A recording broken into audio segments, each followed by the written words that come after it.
sinh thằng này là lưu quan ai Giêsu à khâu xa lâu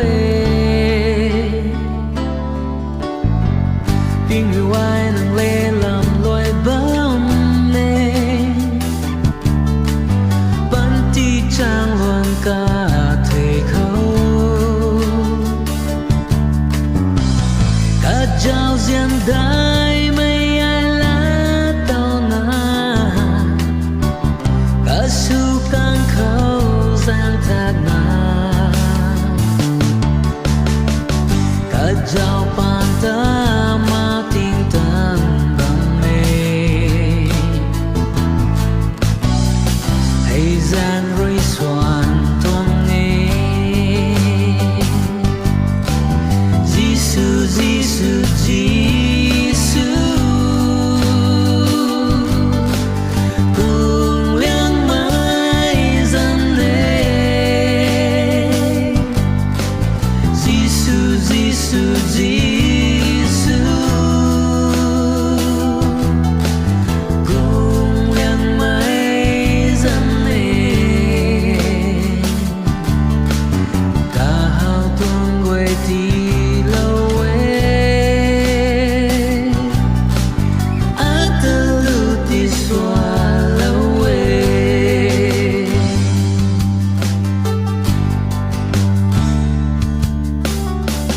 thức mây đuôi cứ ti tật lâu xin lý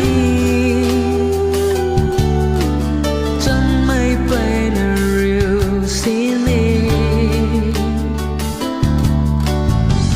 râm đồng si cha nan si cùng si